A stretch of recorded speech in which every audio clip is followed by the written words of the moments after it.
Assalamualaikum warahmatullahi wabarakatuh dan salam sejahtera. Hari ini masuk hari ke-6 Perintah Kawalan Pergerakan atau MCO, Movement Control Order. Hari ini sahaja lebih 200 kes baru dicatatkan, menjadikan keseluruhan kes lebih 1,500. Melihat kepada perkembangan ini, sukar untuk kita meramal apa yang akan berlaku dalam beberapa hari yang akan datang.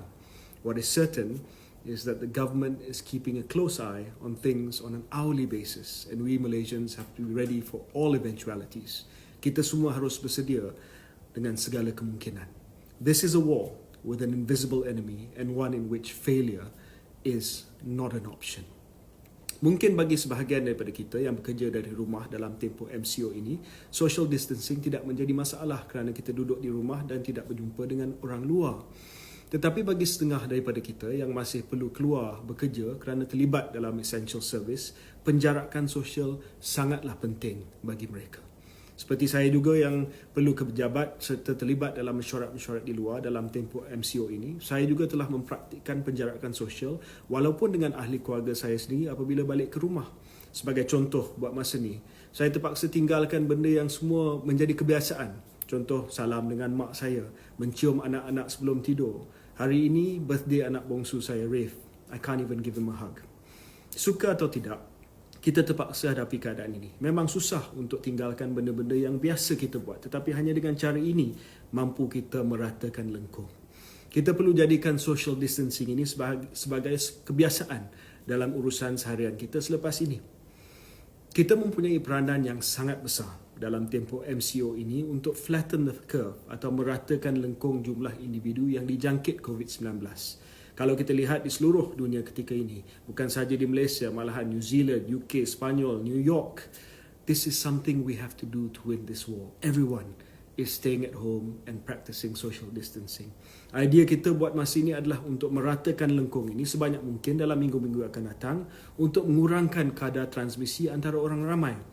Mengikut WHO, kadar jangkitan COVID-19 ketika ini adalah seorang pembawa virus boleh dipindahkan kepada 26 orang yang lain. We need to lower the transmission rate. Kita perlu pastikan kadar ini kurang daripada 1. Kenapa kadar ini perlu dipastikan kurang daripada 1? Mengikut hujah saintifik, terdapat kadar atau R ini yang akan menentukan kemungkinan yang akan berlaku. There is a rate in which we can predict things that will happen after this.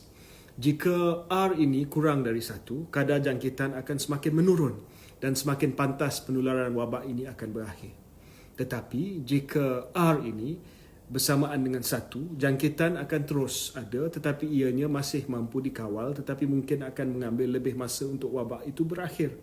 Dan paling yang merisaukan sekali, jika R ini lebih daripada 1, seperti mana yang berlaku di seluruh negara sekarang, wabak ini akan sukar dikawal, lebih ramai akan dijangkiti dan menemui ajal, sumber yang ada akan kehabisan dan pastinya sukar untuk memperbaiki keadaan ini. So we must keep R below 1.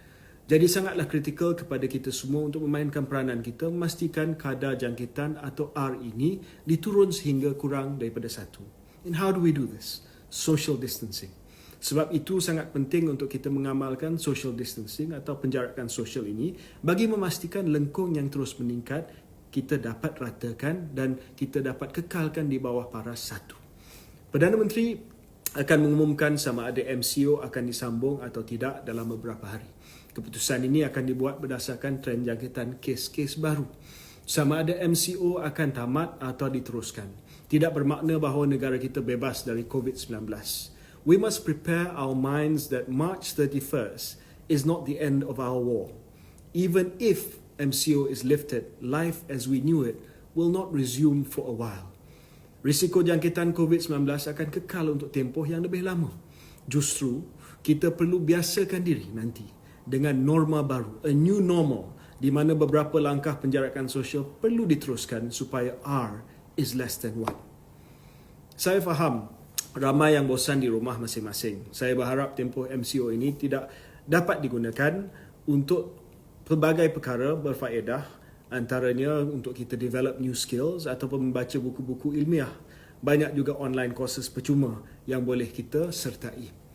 Dan antaranya bagi pihak MOSTI kementerian saya, kita telah mempunyai beberapa rancangan yang akan dibuat dalam tempoh masa terdekat ini. Contohnya seminar dan forum secara online, berikan kami sedikit masa dan akan saya update dalam masa yang terdekat. Untuk itu, semoga kita semua sentiasa diberikan kesihatan dan yang baik dan terlindung daripada wabak yang sedang melanda ini. Jaga diri, jaga kesihatan, keep the distance, just stay at home and together we can flatten the curve.